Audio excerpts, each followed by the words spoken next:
ओम ऐं ग्रीं ग्लीं चामुण्डाय विषे ओम श्री दुर्गा देवी नमः। शिवत्व को क्षमता की क्षमता की। मुनियों के पवित्र आश्रम में द्रौपदी के साथ पांडव निवास कर रहे थे। उसी समय एक दिन पांचों भाई शिकार खेलने के लिए वन में चले गए और द्रौपदी मुनियों के आश्रम में रह रही थी। धौम ऋषि, अत्रि मुनि, पैल मुनि, गौतम ऋषि, भृगु मुनि, शमन मुनि, यतु ऋषि, कृतु ऋषि और बहुत से ऋषि मुनि थे। ये सब और भरद्वाज अन्य सभी ऋषि मुनि आश्रम में थे। आश्रम में सभी मुनि विराजमान थे। सभी मुनि वेद पाठ कर रहे थे। मुनि समुदाय से संपन्न उस आश्रम में सुंदरी द्रौपदी अपनी दासियों के साथ निर्भय होकर रहती थी और पांचों पांडव शिकार खेलने के लिए वन में चले गए थे और एक वन से दूसरे वन से तीसरे वन में शिकार खेल रहे थे जंगल में। इसी समय सिंधु नरेश जयद्रथ वेद ध्वनि सुनकर अपनी सेना के साथ आश्रम में आ जाते हैं।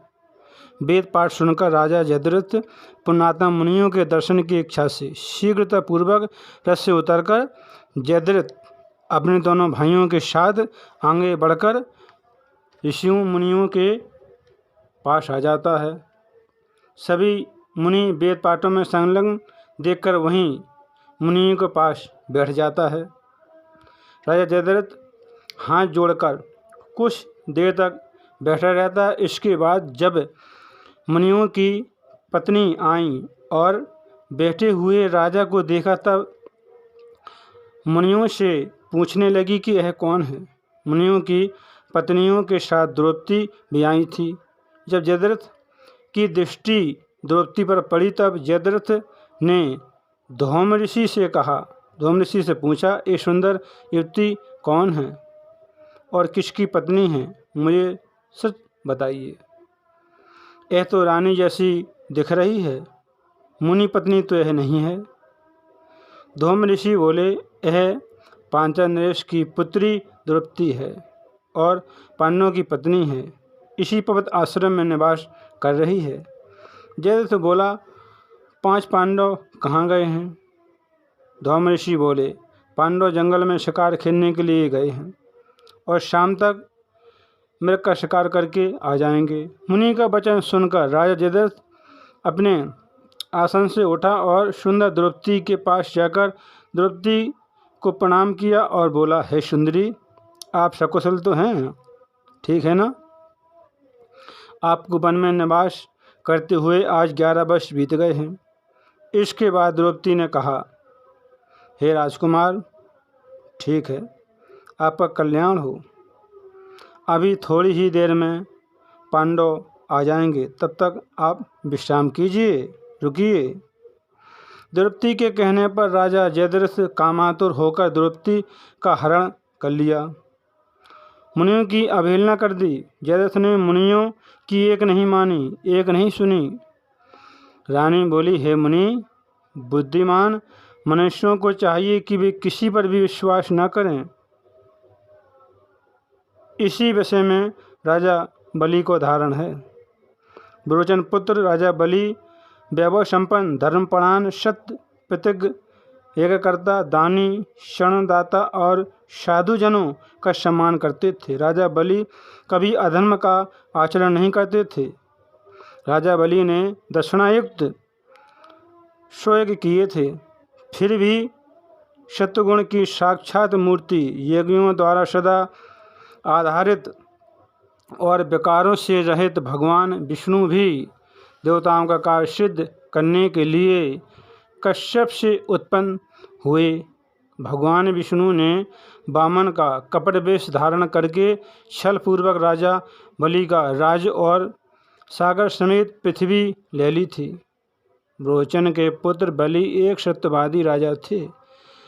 मैंने तो ऐसा सुना है कि भगवान विष्णु ने इंद्र के लिए ही यह सब कपट किया था।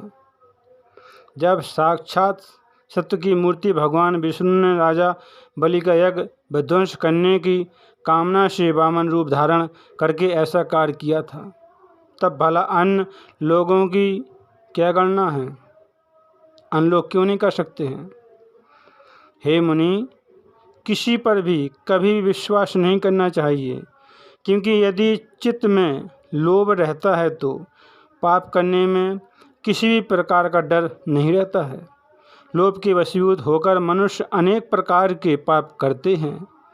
उस समय मनुष्यों को परलोक का किंचित मात्र थोड़ा सा भी भय नहीं रहता है। लोभ के वशीभूत होकर मनुष्य दूसरों का धन हड़पने के लिए मन क्रम वचन से सदा तत्पर रहते हैं।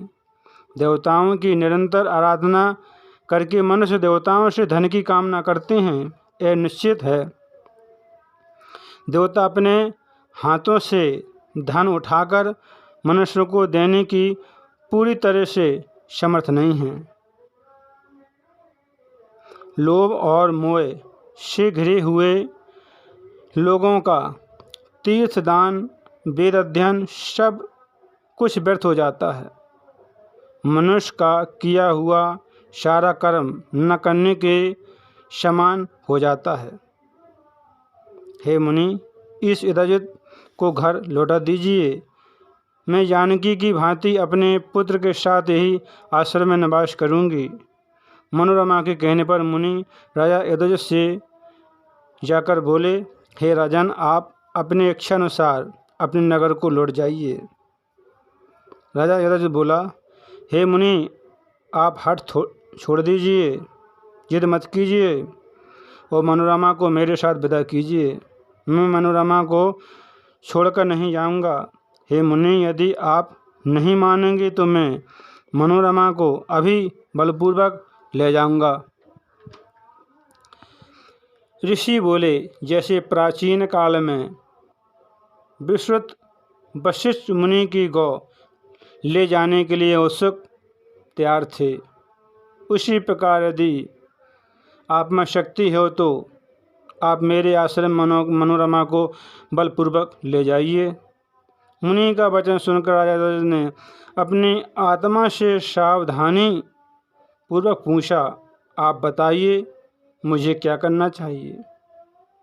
यहाँ ना कोई सेना है और ना कोई योद्धा है जो मुझे रोक सके। अब मैं अपने दोहित के शत्रु सुदर्शन को पकड़कर अभी मार डालूंगा।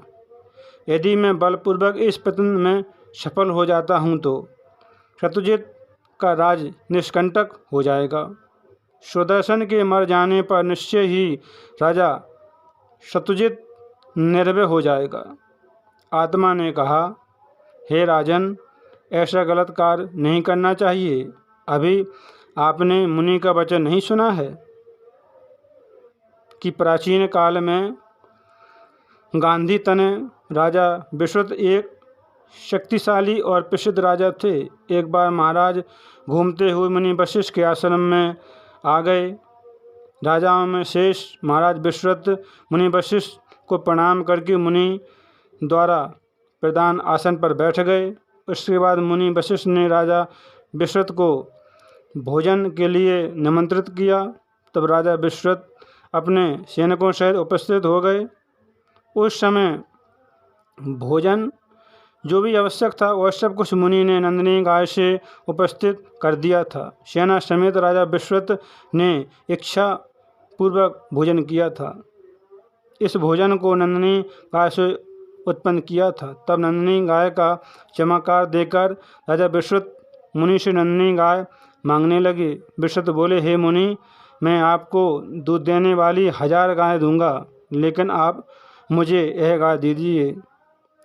यह नंदिनी गाय मुझे प्रदान कीजिए, मैं आपसे प्रार्थना कर रहा हूँ। वशिष्ठ बोले, हे राजन, नंदिनी गाय होम के लिए, हविष के लिए ये सामग्री प्रदान करती है। मैं इस नन्ही गाय को किसी भी प्रकार नहीं दे सकता हूँ। राजा, आपकी 1000 गायें आपके पास रहें, मुझे नहीं चाहिए आपकी गाय।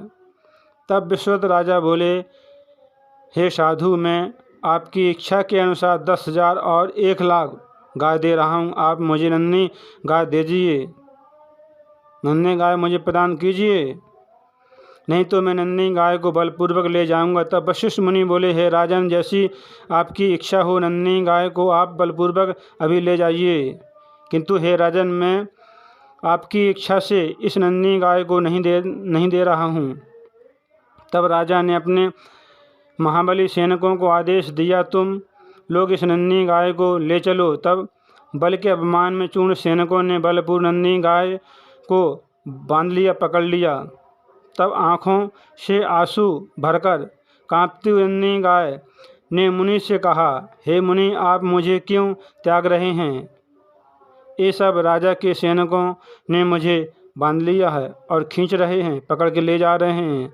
तब मुनि वशिष्ठ ने गाय से कहा, हे नन्ही गाय, मैं तुम्हें नहीं त्याग रहा हूँ। राजा तुम्हें बलपूर्वक ले जा रहे हैं, जबकि मैंने अभी राजा का स्वागत किया है।